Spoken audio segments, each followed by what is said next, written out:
I'm Arthur. There is a word for what happened here, and it was not handed down by any committee or carved by any historian. It is the word the people it happened to reached for, in their own old language, when nothing else they had was large enough to hold it. The word is Sayfo. In the Aramaic they had been speaking since before most of the nations of the earth had names. It means, very simply, the sword. They did not name this thing after a year, or a province, or the men who ordered it. They named it after the blade itself, because the blade was the part that none of them, however long they lived, were ever able to forget. Tonight I want to walk you through the whole of it, slowly, from long before that sword was lifted to long after it was finally laid down. A people who had lived in the same gray mountains and on the same flat plains since the world was young, worn down in the space of a few short years to a frightened remnant scattered across borders that were not their own. A patriarch shot dead beneath a flag of truce, a small nation that became for one strange and hopeful moment somebody's ally in a world war, and was then quietly let go of the instant that war was won. Settle in, wherever you are.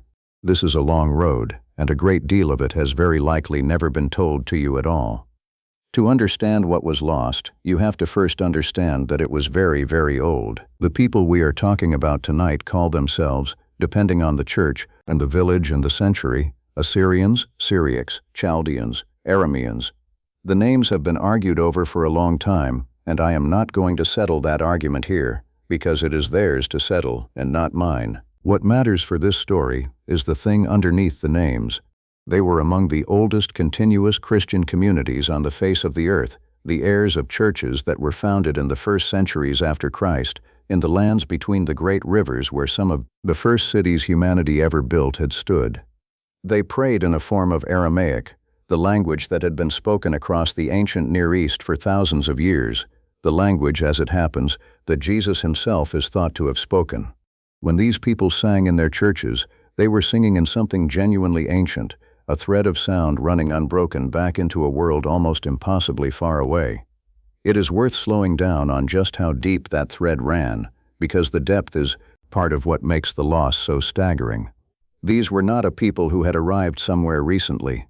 Their roots reached back into the ancient world of Mesopotamia, into the lands the old empires of Assyria and Babylon had once ruled, and they had been Christian since almost the very beginning of Christianity, among the first peoples on the face of the earth to take up the new faith. And for a time, many centuries ago, their church had been one of the great missionary churches of the world. The Church of the East, the body most of the highland Assyrians belonged to, had once sent its monks and its bishops eastward along the old caravan roads, planting Christian communities across Persia and Central Asia, into India, and as far as the imperial court of China. There is a carved stone still standing in China today, raised more than 1,000 years ago, that records the arrival of these very Christians in that distant empire. A people who had once carried their faith halfway across the known world had been worn down, over the long centuries of living under rulers who were not their own, to a scattering of mountain villages and farming plains. They were the survivors of a far larger story, holding on to the end of a very long rope. By the early 20th century, they were divided among several churches, and the divisions matter because they are part of why the catastrophe was so hard to count and so easy to overlook. There were those who belonged to the Church of the East, called Nestorians in many of the older books, the highland people led by their patriarch. There were the Syriac Orthodox, sometimes called Jacobites, concentrated in the plateau of Tur Abdin.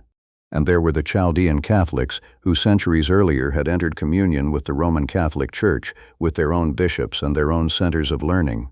They quarreled among themselves, the way families do, over doctrine and leadership and the loyalty of villages. But to the men who would soon decide their fate, none of that mattered in the slightest. To the authorities, they were simply Christians, a single suspect category, and the sword, when it came, did not pause to ask which church a man had prayed in that morning. By the early years of the 20th century they lived, for the most part, in the eastern reaches of the Ottoman Empire and just across its border in Persia.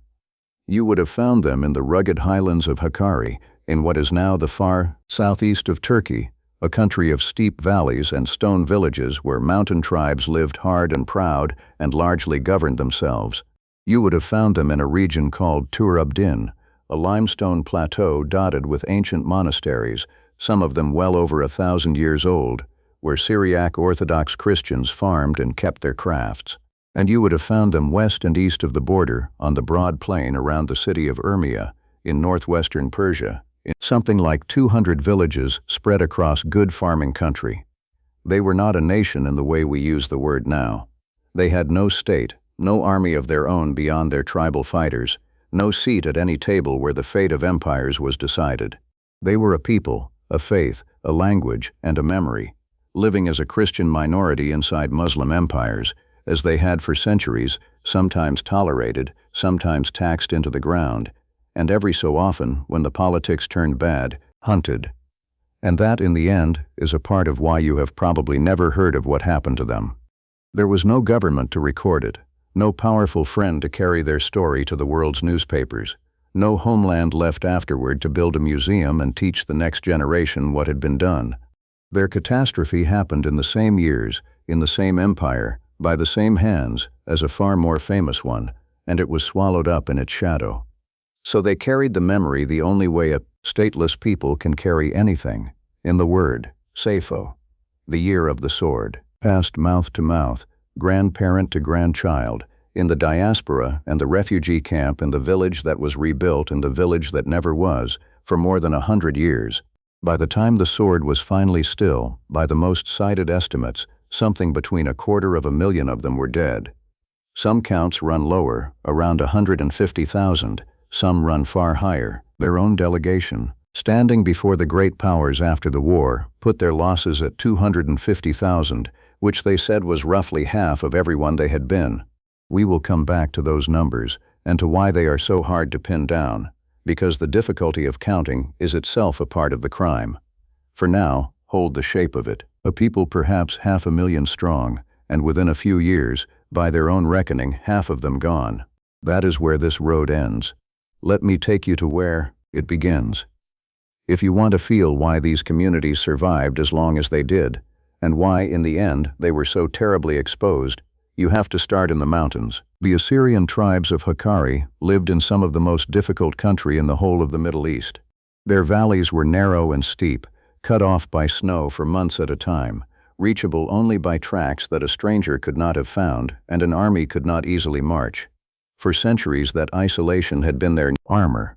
The great powers of the lowlands, the sultans and the pashas, found it more trouble than it was worth to truly bring the mountain men to heel.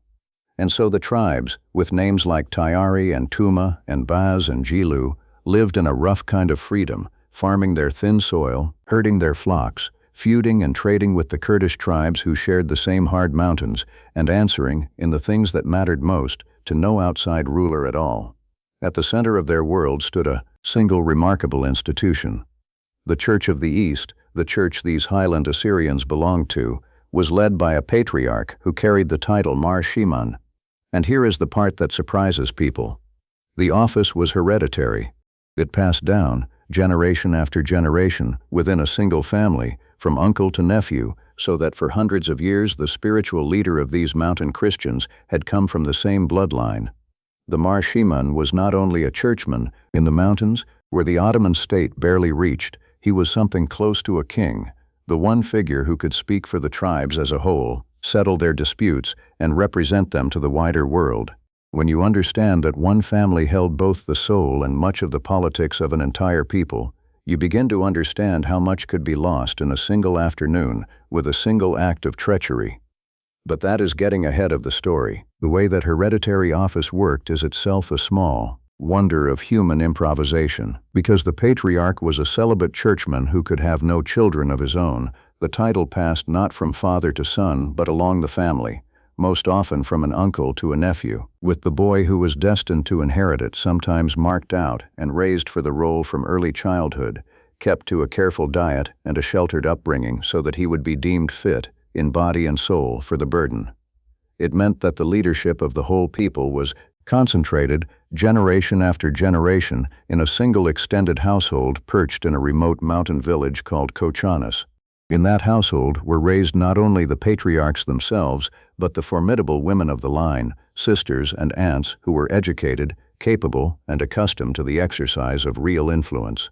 One of them, a young woman who would later carry her murdered brother's cause all the way to the courts of Europe, was growing up in that house in these very years. When? You concentrate a people's faith and politics and memory in one family on one mountainside. You create something precious and something terribly fragile at the same time. Beneath the patriarch, the shape of the wider community was set by the empire itself. The Ottomans had long governed their many peoples not by region or by language but by religion, each recognized faith community managing much of its own internal life under its own religious leaders. It gave the Christians a certain space to be themselves. It also marked them, permanently and officially, as a thing apart, a separate body lodged within the state rather than equal citizens of it. And in a bad season, that mark could become a target. And all around the Assyrians, sharing the same mountains and the same hard life, were the Kurds, a far larger people, mostly Muslim, with their own tribes and chieftains and their own ambitions. The relationship between the two was old and tangled, sometimes neighborly, sometimes a matter of raids and feuds and tribute demanded by the stronger of the weaker. In the calculations of the powerful, the Kurdish tribes would prove a useful instrument, armed and pointed at the Christians when the time came. But it would be too simple to tell this as a clean story of one people against another. There were Kurds in this story who killed, and there were Kurds who hid their Christian neighbors and saved them at real risk to their own lives. Both things are true, and an honest telling has to hold them both. Down off the mountains, the life was different, but the precariousness was the same. In Tur Abdin, the Syriac Orthodox lived in settled villages clustered around their old monasteries, working the land, weaving, making the quiet things a farming people makes. They had less of the mountain tribe's fierce independence and more of the exposure that comes with living on open ground, within easy reach of the authorities and of their neighbors. And on the Urmia plain, across the border in Persia, the Assyrians had in some ways the most modern life of all. From the 1830s onward, Western missionaries, American Protestants, French Catholics, Anglicans from Britain had come to Urmia and built schools, presses, and clinics among them. A people whose ancestors had carried Christianity across Asia now found Western Christians arriving to court them, to educate them, and, the missionaries hoped, to win them. Those mission compounds, with their high walls and their foreign flags, would matter enormously when the killing came, because they became for a desperate while the only safe ground left. So picture the whole of it on the eve of the catastrophe.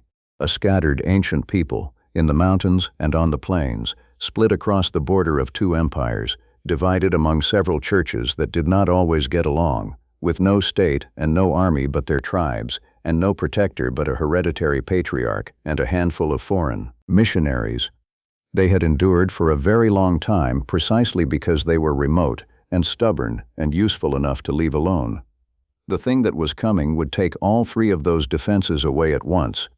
The remoteness would be reached by modern war. The stubbornness would be turned against them, named as rebellion. And the calculation that had always, in the past, made it easier to leave them be, would flip, in the fever of a world war, into a calculation that it was easier, and even necessary, to make them disappear. It would be a mistake to think that 1915 came out of a clear sky. It did not. The mountain Assyrians had seen the sword before, twice within living memory of the older people in 1915, and the shape of those earlier horrors tells you a great deal about the larger one to come. The first came in the 1840s. The Ottoman Empire was weakening, losing its grip on its far provinces, and in the mountains powerful Kurdish lords saw a chance to carve out something of their own.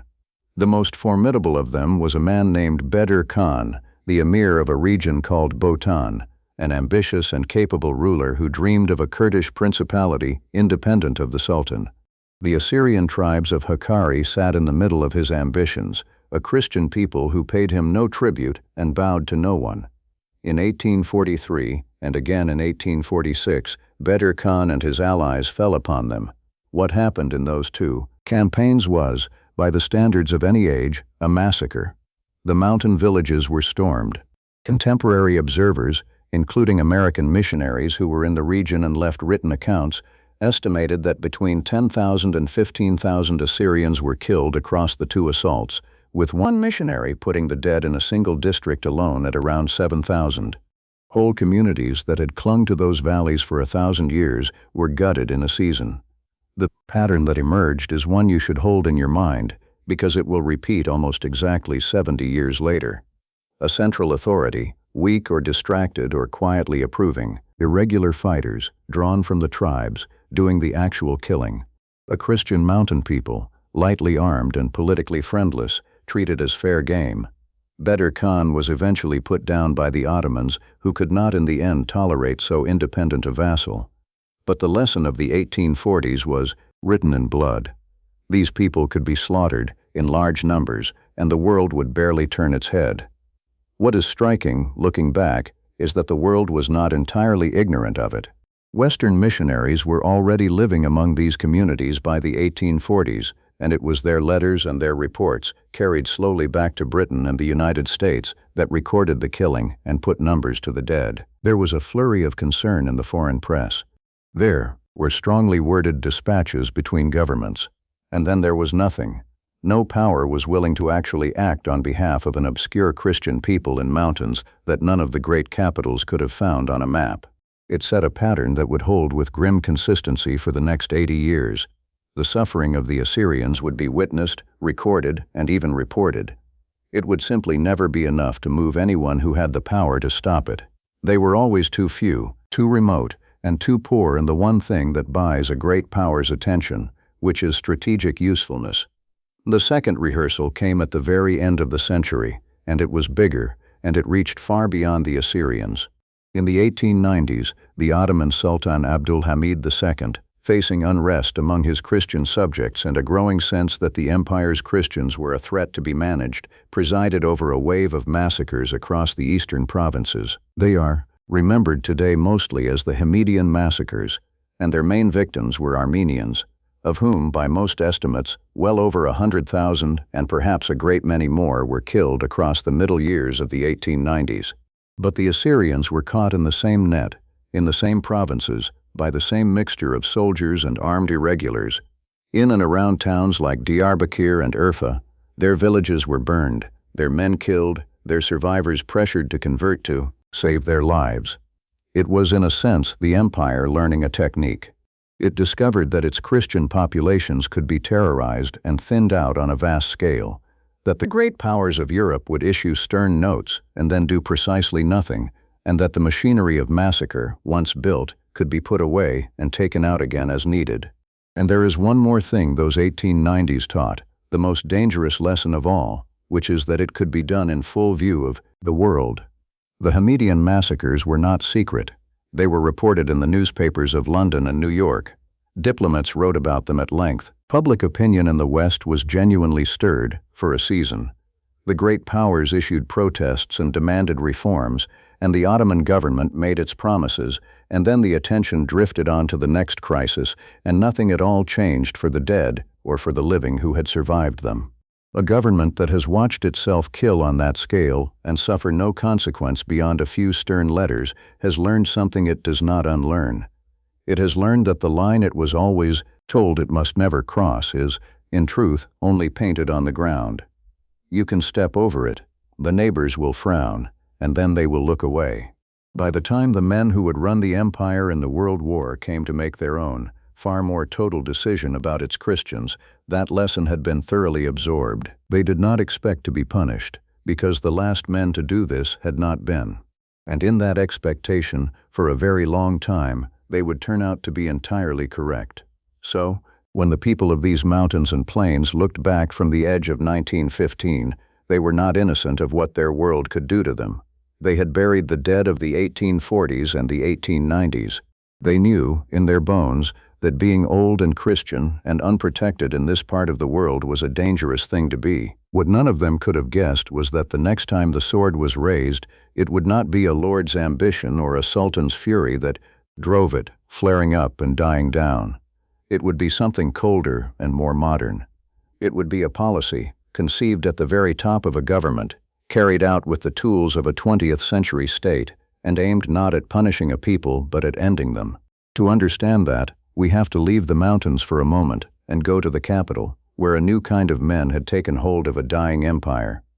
In 1908, a group of young officers and reformers seized control of the Ottoman government. They are usually remembered as the Young Turks, and the political movement at their heart was called the Committee of Union and Progress. They came to power promising the opposite of catastrophe. They promised to modernize the empire, to give it a constitution, to drag it out of the past, and at first many of the empire's minorities, Christians among them, greeted them with real hope. Here, it seemed, was a new generation that might finally treat all the Sultan's subjects as equals. That hope did not last. The empire the Young Turks inherited was falling apart at the edges, losing territory in war after war, and as it shrank, the men at the top grew harder, more fearful, and more drawn to a single dangerous idea. The idea was that the empire's salvation lay in becoming more purely Turkish and Muslim, and that its large Christian minorities, the Armenians above all, but the Assyrians and Greeks as well, were not really part of the nation at all. They were, in this way of thinking, a foreign body, a source of weakness, a fifth column waiting to betray the empire to its enemies. By the time the empire stumbled into the First World War on the side of Germany, at the end of 1914, a small circle of men held nearly absolute power. Chief among them, the Interior Minister Talat and the War Minister Enver. And they had begun to think about their Christian subjects not as people to be governed, but as a problem to be solved. The descent into outright extermination had a trigger, and it came in the dead of winter at the very start of 1915. The War Minister, Enver, personally led an Ottoman army into the mountains of the Caucasus against the Russians in a campaign remembered by the name of a place called Sarikamish, and it ended in catastrophe. Tens of thousands of Ottoman soldiers froze and died in the snow, one of the worst military disasters of the entire war. Enver, who had promised a glorious victory, came home to find someone to blame, and he found the empire's Christians. The defeat, he and his circle insisted, had been the fault of Armenian treachery, of Christian soldiers and Christian populations who had supposedly betrayed the army to the enemy. It was not true in any meaningful sense, but it did not need to be true. It gave the men at the top exactly the story they wanted, the story that the empire's Christians were a knife held at its back. From that winter on, the violence against them stopped being a matter of scattered local massacres and started becoming a matter of deliberate policy. In the spring, in the eastern city of Van, the Armenians, facing massacre, took up arms to defend their quarter, and the government pointed to that desperate act of self-defense as proof of the very treachery it had invented. The logic was airtight and monstrous. First you make a people's destruction inevitable, and then you treat their attempt to survive it as the justification for it. The war gave them their cover and their pretext. When the Ottomans went to war against Russia, the eastern provinces, where most of the empire's Christians lived, became the front line. And just across that front, in the Russian-held Caucasus, there were Armenian fighters, and the prospect of Christian populations who might welcome a Russian advance. For a paranoid government that already saw its Christians as traitors in waiting, the war made the fantasy feel like fact. Every Christian village near the front could be recast as a nest of potential spies and rebels. The machinery that had massacred in the 1890s was dusted off, and this time it was harnessed to something far more total.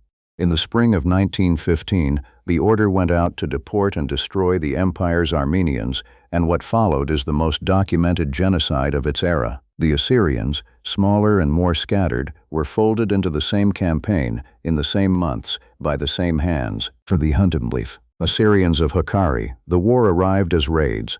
From late 1914 and into the spring of 1915, Ottoman troops and allied Kurdish irregulars began attacking the mountain villages, killing, burning, driving people from their homes.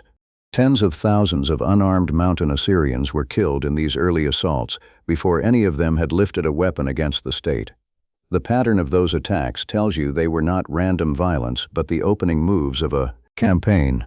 In district after district along the frontier, the Christian villages were hit, the men killed, the survivors driven onto the roads. Word of it ran ahead through the mountains, village to village, the way news of a wildfire runs ahead of the flames, and the people understood, with a cold and growing certainty, that this time was not like the bad seasons of the past. This was not a raid to be endured and recovered from. It was the beginning of an attempt to remove them from the earth. And it was in answer to this, not before it, that the patriarch made the fateful decision that his enemies would later use to justify everything. In May of 1915, with his people already being slaughtered, Mar Shimon Benjamin, the young hereditary patriarch of the Church of the East, gathered the tribes and declared that they would fight. He declared war, in effect, on the Ottoman Empire, on behalf of a people who had no state and perhaps 50,000 fighters against an empire of millions. It was an act of desperation, not ambition, and you should be very clear-eyed about why it has always mattered. From that day forward, the Ottoman authorities could say, and their defenders say it still, that the Assyrians were not victims but rebels, that they had taken up arms, allied with the enemy, and brought their fate upon themselves. But the killing had come first. The declaration was a drowning man's response to a hand already at his throat. Mar Shimon hoped, reasonably enough, that Christian Russia, advancing through the Caucasus, would protect a small Christian people who threw in their lot with it. That summer he traveled across the border into Persia and met a Russian general in the Salmas Valley and was promised support. The support, when it counted most, never came. The Russians had their own collapsing war to fight, and within 2 years they would dissolve into revolution and pull out of the region entirely, leaving the Assyrians exposed, on ground they could no longer hold. It is worth pausing on how completely that abandonment would come to define their whole modern history. Again and again, across the years this story covers, the Assyrians would be encouraged to fight, to take a side, to stake their very survival on the friendship of a great and Christian power. And again that power would discover, when the moment of payment came, that it had more pressing concerns somewhere else. Russia was simply the first to teach them the lesson. The patriarch had bet the survival of his people on a great power's promise. It is one of the oldest and saddest bets a small nation can make, and the Assyrians were about to learn, as so many have, exactly what such promises are worth.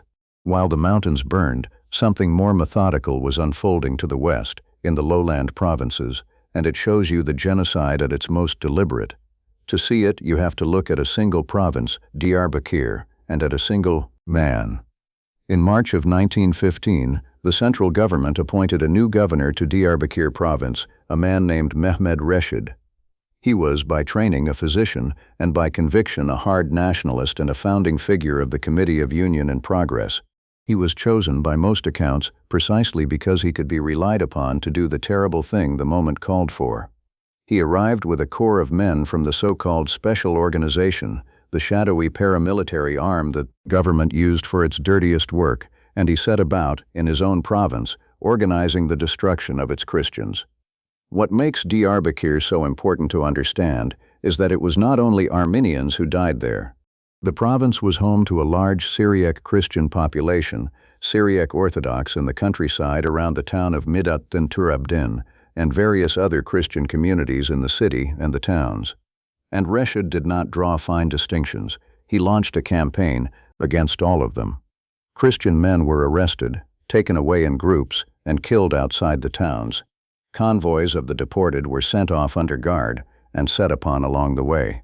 Some were driven toward the rivers, the Tigris and its tributaries, and disposed of there, and for a time, by the accounts of horrified foreign observers downstream, the great river itself carried the evidence of what was being done in the towns upriver. I will not linger on it, but it is part of why this is remembered as the sword. A great deal of the killing was done not with the machinery of a modern state, the railway and the gas chamber that a later genocide would make infamous, but with the oldest and most intimate of weapons, up close, by hand, by men who had to stand near enough to see what they were doing. The villages of Tur Abdin, those ancient farming communities clustered around their 1,000-year-old monasteries, were attacked one after another. Some put up a desperate resistance. In a few strong points, fortified villages where the people gathered and fought, the Syriacs managed to hold out through long sieges and survive, and those rare islands of survival are remembered with fierce pride to this day. A handful of those places have become legends among the Assyrians. In certain strong villages of Tur Abdin, the people gathered behind whatever walls they had, pooled their few rifles, and fought off siege after siege through the worst of 1915, refusing to be marched away to their deaths. In one or two of them, the defenders held out long enough that the attackers finally gave up and moved on, and the villagers lived. Against the vast tide of the killing, these were tiny exceptions, a few thousand lives saved out of a catastrophe that took hundreds of thousands. But they mattered then, and they matter now, because they are the proof that the people did not simply go quietly. Where they had any chance at all to stand and fight for their families, a great many of them did. But across the province as a whole, the destruction was staggering. By the careful work of later historians, the Syriac Orthodox of Diyarbekir province lost something like 72% of their population. Nearly 3 out of every 4, gone, in a single province, in a matter of months. Put a single human face on it, because the scale is otherwise too large to feel.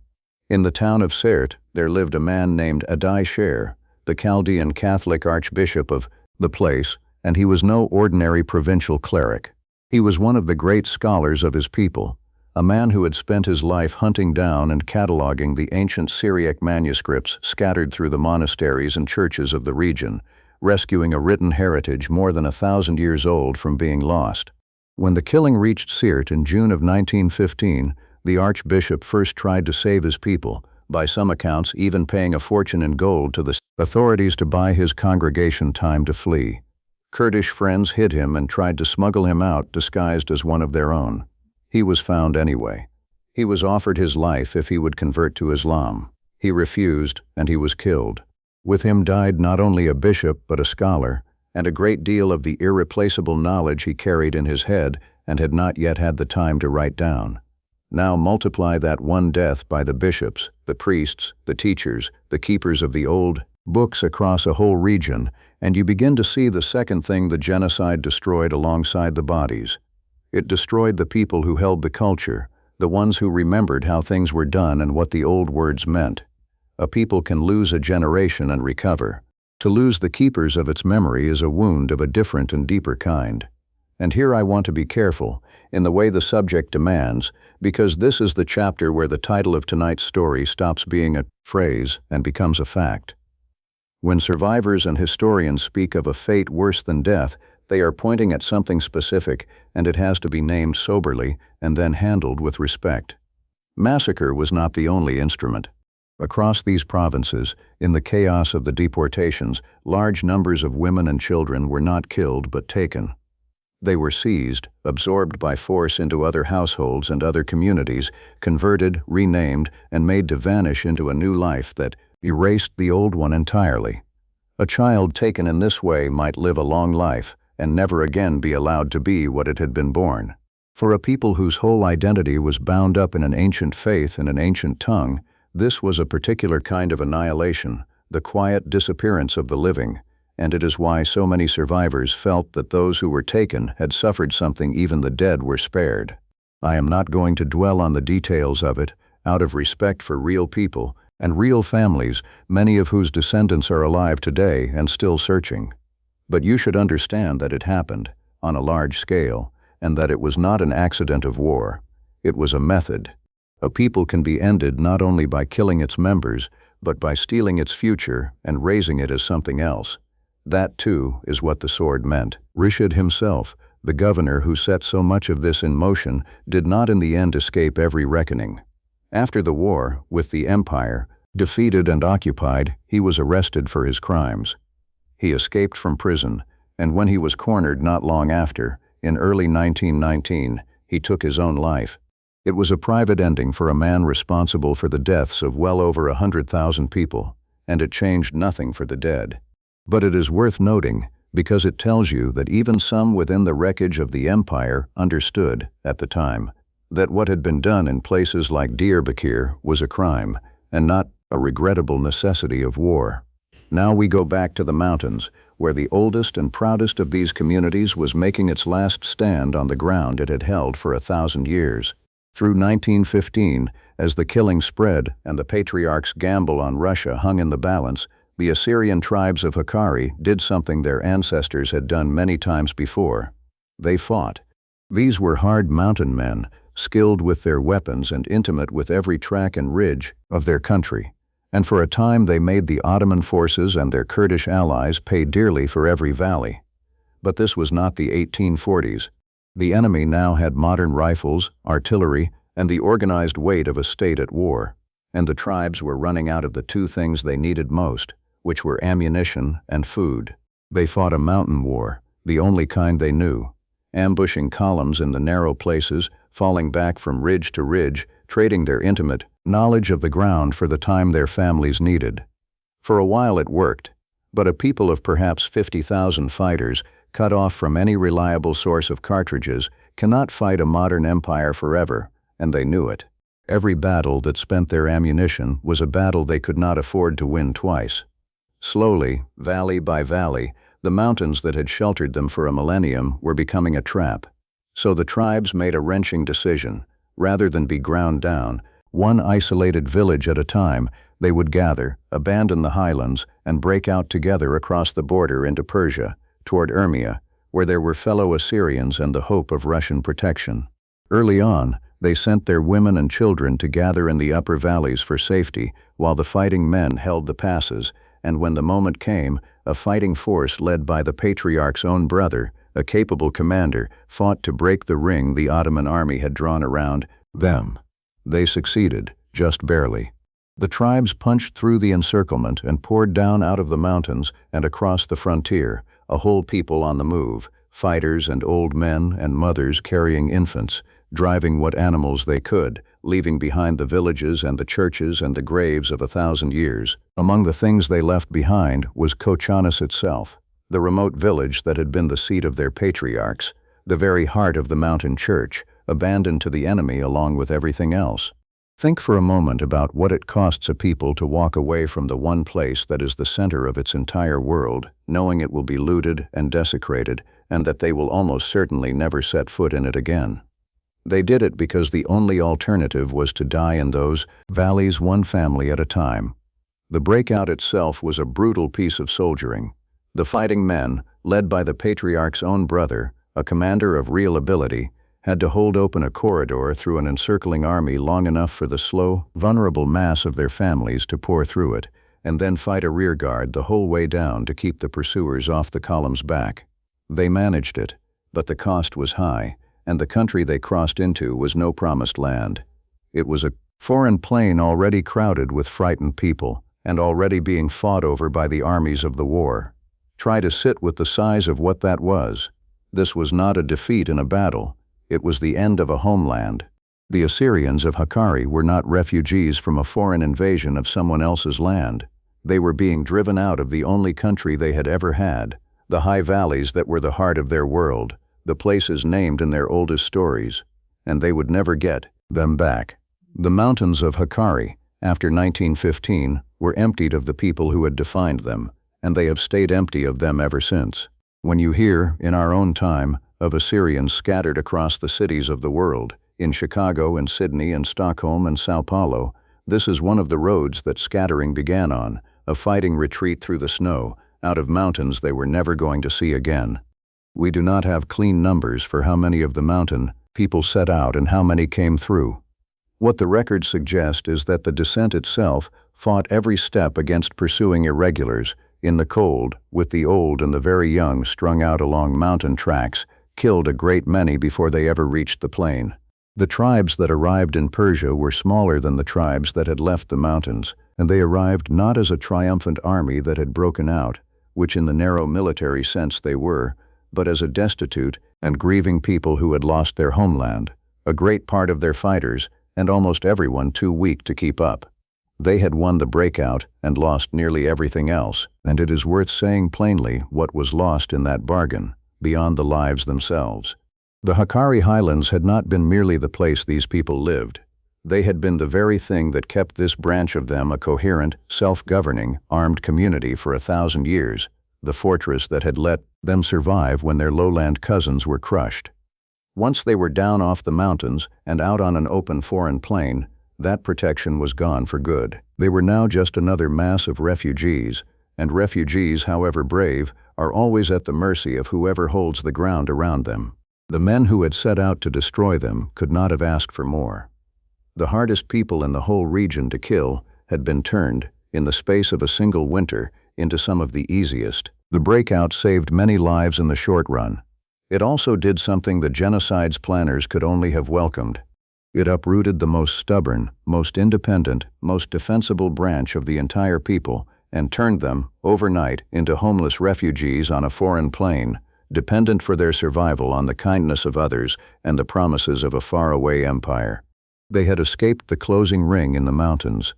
They had walked, instead, into the next phase of the catastrophe, down onto the plain of Urmia, where for a few years a kind of fragile shelter held, and then, in a single dreadful season, gave way. We are at about the midpoint of this story now, and it is a fair place to pause for one breath before we go down into the worst of the road. If you have found a place in your evenings for stories told this way, the patient and difficult ones, the simplest way to make sure the next of them reaches you is to subscribe. That is the whole of the ask, and I will not raise it again.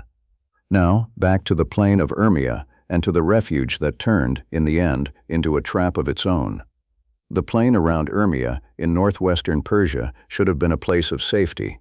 It was home to a long-established Assyrian community in its own right, those 200 or so villages of farmers, and it sat just inside neutral Persian territory, away, at least in theory, from the worst of the Ottoman War, and for the Assyrians who lived there, and for the mountain refugees who poured down onto it, the great anchors of hope were the mission compounds. Mantu. For the better part of a century, as I mentioned, Western missionaries had built up Urmia as a center of their work. There were American and French mission stations with substantial walled compounds, schools, and churches staffed by foreigners whose governments, it was hoped, would make the warring armies think twice before touching them. When the danger rose, the Assyrians of the plain did what frightened people do. They crowded into those compounds, thousands upon thousands of them packed into spaces meant for a fraction of that number, seeking the protection of a foreign flag and a high wall. One name stands out in the story of those compounds, and it belongs to an American. Dr. William Shedd was a Presbyterian missionary who had been born on that very plain, the son of missionaries before him, a man who had spent his whole life among the Assyrians of Urmia and spoke their language as his own. When the Russians finally pulled out at the start of 1918 and the last shield came down, Shedd did not leave. He stayed, took on the role of an American consul to give the mission compound what little protection a foreign flag could still offer, and threw himself into the work of trying to keep tens of thousands of terrified people alive. For months he was one of the chief organizers of their defense and their survival. The Assyrians came to call him, in their gratitude, something like the Moses of their people, the foreigner who would not abandon them. His story does not end well, and we will come to it, because in the end he chose to share the very worst of what was coming with the people he had given his life to. What followed over the next several years was a brutal seesaw, and it is the seesaw that did the killing. The region changed hands more than once as Russian and Ottoman forces advanced and withdrew across it. When the Russians held the plain, there was a measure of protection. When they pulled back, the Assyrians were left exposed to Ottoman troops and to local forces with old scores and new opportunities, and the massacres came. The single worst stretch came in the early part of 1918 after the Russian collapse had stripped away the last shield. In the violence around Urmia in that period, something on the order of 1,000 people were killed in and around the mission buildings themselves, the very places that were supposed to be safe. Around 200 surrounding villages were destroyed. And beyond the killing, the slower horror set in. The compounds, jammed far beyond capacity, with food running short and sanitation breaking down, became breeding grounds for disease and famine. People who had survived the journey down from the mountains, who had survived raid after raid, now died by the thousands of typhus and dysentery and hunger, inside the walls they had run to for safety. It is hard to convey what those months inside the compounds were like without slipping into the kind of detail this telling does not trade in, so I will keep to the shape of it. Imagine many thousands of people who had already lost their homes and watched their villages burn, packed into a few walled acres meant for a small fraction of their number. Imagine the cold, the shortage of clean water, the shortage of food, the sickness moving through them, the dead to be dealt with each morning. Imagine the children, the people who lived through it and wrote about it afterward, the missionaries and the survivors alike, reach again and again for the language of plague and famine, because that is what it had become. The high walls had kept out the worst of the immediate violence. They could not keep out hunger or fever, and in the end those quiet killers took as many as any blade. This is one of the cruelest patterns in the whole of the Sayfo, and it is worth naming plainly. A very great number of these people were not killed by a blade or a bullet at all. They were killed by exhaustion, by exposure, by sickness, by starvation, by being driven from their homes and packed into camps and marched along roads until their bodies gave out. Genocide is often imagined as a single act of slaughter, and there was plenty of slaughter here. But just as deadly was the grinding, deliberate destruction of the conditions a people needs simply to stay alive. Take away their land, their stores of food, their shelter, their safety, herd them together in misery, and you do not need to kill most of them directly. The cold and the fever and the empty belly will do a great deal of the work for you. That is why the death tolls are so high, and why they are so hard to count. There was no single battlefield to walk afterward and number the fallen. The dying was spread across years and roads and crowded rooms, much of it unrecorded. A great many of the dead never named at all. For a time, remarkably, the Assyrians held the plain themselves. Haunting 9. After the Russian collapse left them alone, their fighters, now led by the able general remembered as Aga Petros and by other tribal commanders, organized a defense of the Urmia region and beat back attack after attack through the early months of 1918, a small, half-starved Christian force holding open ground against far larger enemies. It could not last. They were running short of everything, all but surrounded, with no friendly power anywhere within reach and no prospect of resupply. They were, in effect, holding their breath, and the only question was how long they could manage to hold it before they had to run. And it was on this exhausted, dying plain, with the Russians gone and the situation turning hopeless, that the Assyrians lost the one thing that had held them together as a people for centuries. They lost their patriarch, and they lost him not in battle, but to an act of treachery so bald that it still has the power to make the blood run cold. By the early months of 1918, the Assyrian position in Persia was deteriorating fast, but they were not yet beaten. They had fighters, they had leaders, and in their patriarch, Mar Shimun Benjamin, they still had the single figure who could speak and act for the whole people. He was a young man still, who had inherited the most ancient office his people possessed at a moment of unimaginable difficulty, and by most accounts he carried it with real courage. It is worth knowing who he was, this patriarch, because his life is the life of his church in miniature. He had been born in 1887 in Kochanis, the mountain village that was the seat of his line, and he had been raised from boyhood for the office, as the heirs of that family always were. He became patriarch in 1903, while he was still in his teens, when his uncle died and the ancient title passed to him as it had passed within his family for centuries. So he had already led his people for more than a decade by the time the war came, and he had grown from a boy into a serious and determined man under the weight of it. He had declared the war. He had gone to beg the Russians for help. He had led his people out of the mountains and onto the plain. Everything that could be done by one human being to try to save a doomed nation, he had attempted to do. He was, by the spring of 1918, barely past 30 years old, and he had already spent the whole of his adult life carrying a burden that would have broken most men twice his age.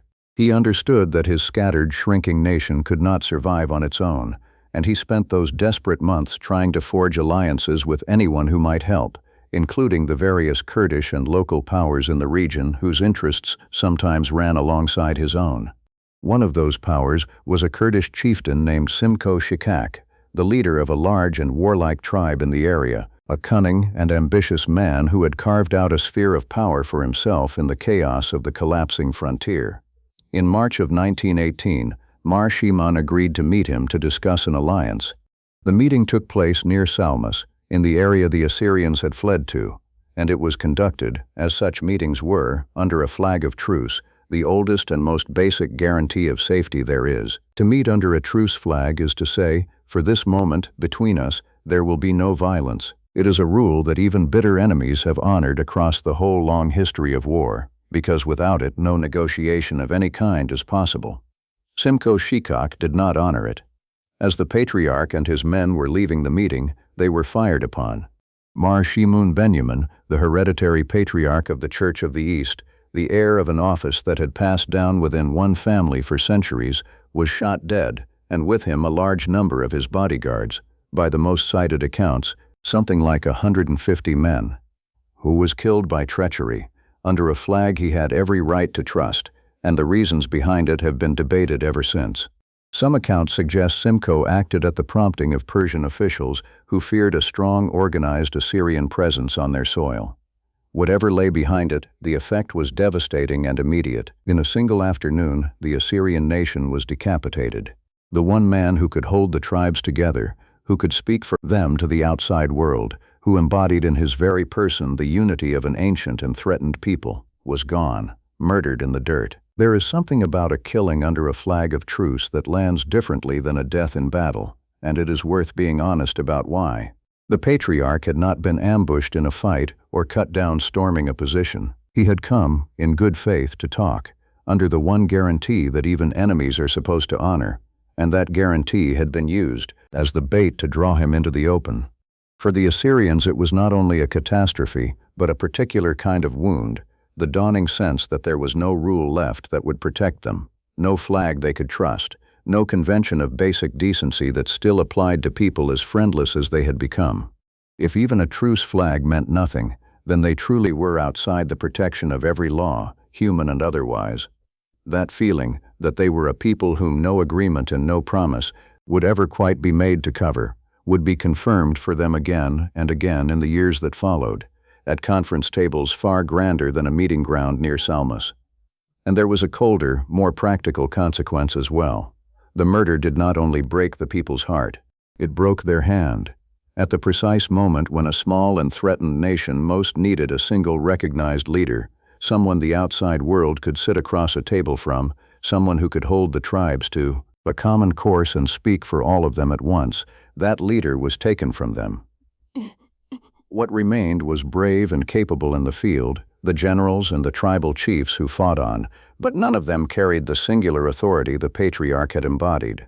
The fractures that the ancient office had held shut for centuries began, slowly, to open.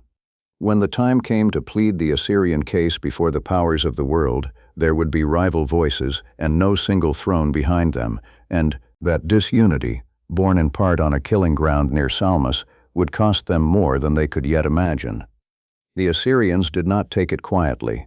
Their fighters, led now by capable commanders, among them a general remembered as Aga Petros and a tribal leader named Maliko Shaba, struck back hard at Simcoe's forces in the days that followed, and in the fighting they shattered his tribesmen and sent the chieftain himself fleeing for his life. In the battle, which the Assyrians remember by the name of the place where it was fiercest, Simcoe's forces were broken and scattered, and the chieftain abandoned his own men and ran, escaping with only a handful of followers while the Assyrians took his camp. There is a grim satisfaction in that, and the Assyrians have always remembered it. But it could not undo what had been done. A revenge, however complete, does not raise the murdered back up. The patriarch was dead, the people were leaderless at the worst possible moment, and the small window in which the Assyrians might have organized themselves into something that could survive the end of the war was closing. Within months, the last shelter on the plain of Urmia would fail entirely, and the survivors of a once proud mountain people would find themselves doing the only thing left to do. They would run south, on foot, toward the one army that might still take them in. In the summer of 1918, the position at Urmia became impossible. The Russians were long gone. Ottoman forces were closing in. The mission compounds could not hold, and to stay was to die. And so, at the end of July, the entire surviving Assyrian and Armenian population of the plain, tens of thousands of people, set out on a single enormous flight to the south, toward the city of Hamadan, where a British force was known to be, and beyond it toward the safety of British-held territory in Mesopotamia. It is remembered as one of the great death marches of the war, and the bare facts of it are almost too heavy to take in. Picture the column. Not soldiers, but a whole people in motion, 50,000 of them and more, the old and the sick and the very young, on foot and on ox carts, carrying what little they could, with their fighting men trying to screen the flanks. They moved through hostile country in the heat of high summer, short of water, short of food, harried the entire way. Kurdish irregulars and Ottoman troops fell upon the column again and again, picking at its edges, ambushing it at the choke points where the road narrowed between the hills. At one mountain pass, in a single ambush, something like 5,000 of them are believed to have been killed. Others died near a place called Hyderabad. And for those the sword and the bullet did not take, there was the road itself, day after day of it, which killed by thirst and hunger and exhaustion and the simple impossibility of carrying the weak far enough, fast enough. The journey lasted around 25 days. Nobody will ever know exactly how many set out and how many arrived. The most sober estimates suggest that a substantial fraction of that enormous column never reached the end of it at all. The numbers that survive give a sense of the scale even as they refuse to be pinned down. By some accounts, as many as 70,000 people were on that road, very nearly the entire surviving Christian population of the plain, picked up and set in motion all at once. At one mountain pass alone, where the column was funneled into a killing ground, thousands fell in a single ambush. Others were cut down at the river crossings and the villages along the way. And always, underneath the violence, the steady, unspectacular dying of the march itself, the people who simply sat down and could not get up again, the infants who did not survive the heat, the old who did not survive the nights. A column that set out as a people arrived, 3.5 weeks later, as the survivors of a people. It was on that road that Dr. Shed, the American missionary who had refused to abandon the Assyrians of Urmia, met his end. He had left the city with them rather than save himself, traveling with the column, helping to shepherd the enormous mass of refugees south, guarding the rear where the danger was worst. He did not make it either. He died on the march, of cholera, the same disease that was scything through the people around him, and he was buried far from home, one more body on a road already heavy with them. The Assyrians did not forget him. A foreigner had chosen to die on their road rather than leave them to walk it alone, and in a story so crowded with betrayal and abandonment that one stubborn act of loyalty deserves to be set down beside the rest. Those who did reach British lines were gathered, eventually, into a vast refugee camp set up by the British military at Baqubah, on a river north of Baghdad. It was, by the standards of the time, a serious and organized effort, and it saved a great many lives. At its height, the Baqubah camp held something like 40,000 to 50,000 people, roughly half of them Assyrians from the Hakkari Mountains and the Urmia Plain, and roughly half Armenians from the Lake Van region. It was a strange and sorrowful gathering, the broken remnants of two ancient peoples, side by side under canvas in the Mesopotamian heat, fed and counted and cared for by a foreign army. But even reaching it was not the end of the dying. The survivors arrived in such a state, so worn down by the march and the years before it, that disease swept through them anyway. By the accounts of the British officers who ran the camp, something like 7,000 Assyrians died at Baqubah even after they had reached its supposed safety, carried off by the illnesses their exhausted bodies could no longer fight. And yet Baqubah was also, in its grim way, the place where the remnant began to gather itself and survive. The British ran the camp with a real if imperfect competence, and behind its perimeter the broken tribes of the mountains and the plain found themselves, for the first time in years, fed and sheltered and counted, no longer hunted. Out of that camp, the British did something that would shape the next chapter of Assyrian history.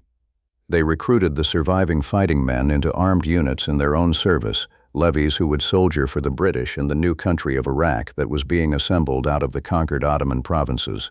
The smallest ally would go on being an ally, would go on fighting other people's battles, in the hope, never quite spoken aloud but always understood, that loyal service would one day be repaid with safety and a home of their own. It is a hope you can follow like a thread through everything that comes after. And you already know, because I have told you, how that thread is finally going to break. There is something almost unbearably ordinary about what the camp became, and it is worth holding on to, because it is the human shape of survival. Children were born at Baqubah, to parents who had buried their own parents on the road. Schools were started under the canvas. The clergy who had lived held services. People who had lost everything began, because people always do, to make the small arrangements of a life, to marry, to trade, to plant the idea of a future. A people that had been hunted across two empires, sat down in the heat of Mesopotamia and with nothing started the slow work of not disappearing. Much of what the Assyrians would become in the century ahead, scattered, resilient, stubborn about their identity, was seated in that improvised town of tents among the survivors of the worst thing that had ever happened to them. It was at Baqubah, and in the campaigns that surrounded it, that the Assyrians earned a phrase that would follow them, with bitter irony, for the rest of their modern history. An English clergyman and author who knew them well called them our smallest ally. It was meant as a tribute, and it was a fair one. This tiny, stateless people had thrown in their lot with the Allied cause, had fought the Ottomans and the Germans partners for years, had bled and starved and lost their homeland in a war that was, in the largest sense, not even theirs. Their fighters had served alongside the British. They had been, in every meaningful way, an ally. And what an ally is owed, when the war is won, is not to be forgotten. That is the promise the word carries. It is exactly the promise that was about to be broken. The war ended in the autumn of 1918. The Ottoman Empire, on the losing side, lay defeated and occupied, its rulers fled or arrested. And for a brief moment, as the victorious powers gathered in Paris to redraw the map of the world, it seemed just possible that the Assyrians might at last be given something for everything they had lost. The principle of the hour, proclaimed by the most powerful men on earth, was self-determination, the idea that peoples had the right to govern themselves. Surely a people who had fought for the winning side and been all but destroyed for it had a claim. They tried to make that claim. The Assyrians sent representatives to press their case, among them remarkable figures. There was the general remembered as Aga Petros, the soldier who had led their fighters through the worst of it. And there was a woman of real stature, the sister of the murdered patriarch, a leader in her own right who had taken on the burden of representing her decapitated nation to the world. She traveled toward Europe to plead for her people at the great conference. But the doors of that conference, for the smallest ally, did not open. The Assyrian representatives were kept out. The patriarch's sister was prevented from reaching Paris at all, held back, by the accounts that survive, by the very British who had called her people an ally, and pressed to stay away from the table where decisions were being made. For a moment, on paper, there was hope. In the first treaty drawn up to settle the fate of the defeated Ottoman lands, the Treaty of Sèvres, there were provisions that gestured toward protection for the Assyrians and other minorities, even toward a measure of local autonomy. But that treaty was never truly put into effect. The political ground shifted. A new and assertive Turkish national movement rose from the wreckage of the empire and fought its way to a far stronger position, and the great powers, weary of war and eager for stable arrangements and access to the region's oil, lost interest in the promises they had made to a scattered, voiceless people. When the final settlement came, in the Treaty of Lausanne in 1923, the protections and the autonomy had simply evaporated. The Assyrians were not given a homeland. They were not given self-government. They were not even given in any meaningful way a guarantee of safety.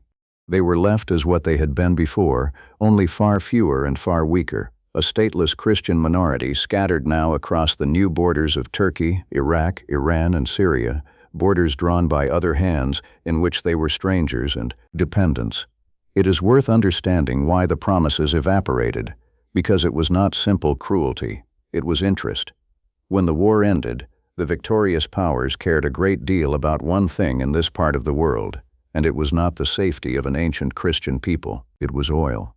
The region around Mosul, in the new country of Iraq that Britain was assembling, sat on enormous reserves of it, and the shape of the post-war settlement was driven far more by who would control that oil than by who had been loyal in the fighting. The Assyrians had soldiers to offer, and a real debt of gratitude was owed to them, but they had no oil, no votes, and no government to press their claim. When their interests collided with the smooth running of the new order, their interests lost. The strong new Turkish state had no intention of allowing an autonomous Christian region to be carved out of its southeast. The British, governing Iraq, found their loyal Assyrian levies useful as soldiers but inconvenient as a people with claims. And so the Assyrians were settled, as a stateless minority, inside the borders of a new and fragile country whose Arab majority had not asked for them and did not want them, resting on a British protection that everyone understood would not last forever. I want to be plain about what this betrayal cost, because it is the hinge on which everything after it turns. A people had been reduced by perhaps half.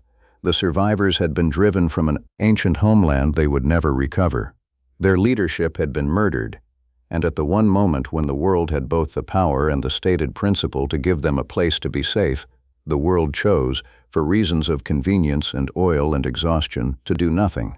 The Assyrians had spent everything they had on the promise that loyalty would be repaid. They were handed, instead, the oldest lesson great powers teach small ones. A small nation's friendship is useful in a war and forgotten in a peace.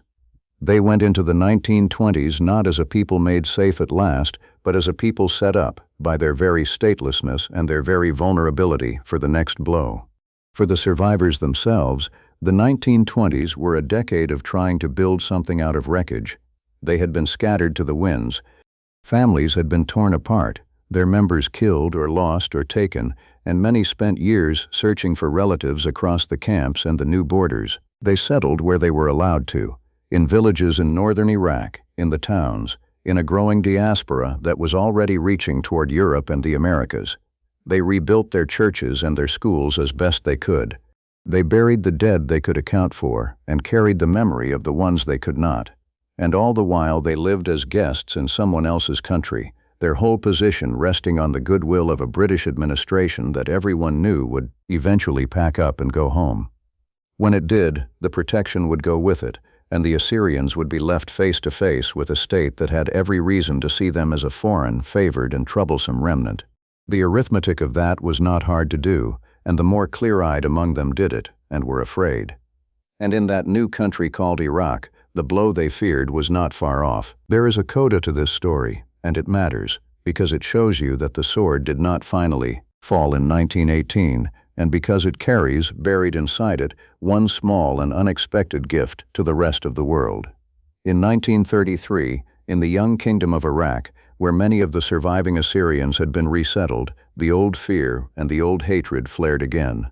Tensions between the Assyrian community and the new Iraqi state boiled over, and in August of that year the Iraqi army, under a commander named Bakr Sidki, fell upon Assyrian villages in the north of the country. In and around a village called Simele, and across dozens of other villages, the soldiers carried out a massacre of the very people who had survived the Sayfo. The estimates of the dead run to around 3,000. It was, in a sense, the final aftershock of 1915, the same people, the same vulnerability killed again, in peacetime, by a state that should have protected them. And here is where the gift is hidden. A young Polish lawyer named Raphael Lemkin was watching. Lemkin had spent years trying to put a name to a particular kind of crime, the deliberate attempt to destroy a whole people, that the law of his day had no word for and no way to punish. The slaughter of the Armenians had been in his mind, and so, it turned out, was the massacre of the Assyrians at Simele. That year, drawing on these atrocities, Lemkin presented to an international legal conference an early version of the idea that the destruction of a people should be a crime under international law. He kept at it for more than a decade, through a world war in which his own family was murdered, and in 1944 he finally gave the crime its name. He coined the word genocide. The Assyrians, whose own catastrophe the world had refused to name, refused to record, and refused to repay, turned out to be present at the very creation of the word that would let humanity name such things forever after. They were a part of how we learned to say it. The recognition they themselves were owed came slowly, and much of it has still not come. It was only in 2007 that an association of genocide scholars formally recognized the Sayfo as a genocide. It was only in 2010 that a national parliament in Sweden became the first to do the same. To this day, the country on whose soil most of it happened denies that it was a genocide at all, insisting that the deaths were the chaos of war, the regrettable losses on all sides of a brutal time, and not the deliberate destruction of a people. The historians who have done the patient work in the archives, the ones I have leaned on to tell you this story tonight, have largely concluded otherwise.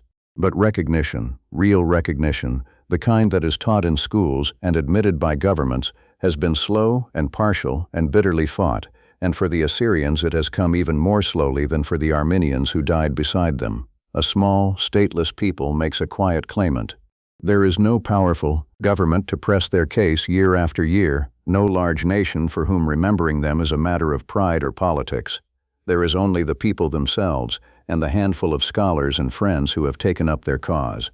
But the Assyrians did the thing that stateless and scattered peoples have always done when the powerful refused to remember for them.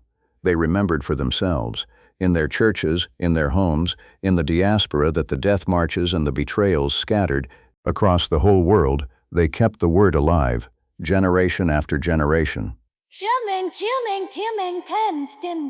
Sayfo, the year of the sword. They made sure their grandchildren knew it, even the ones born in cities their great-grandparents could never have imagined, far from the gray mountains of Hakkari and the green plain of Urmia. Today there are Assyrians, Syriacs, Chaldeans, by whatever name they carry, living in communities all across the world, most of them very far from the lands their ancestors held for thousands of years.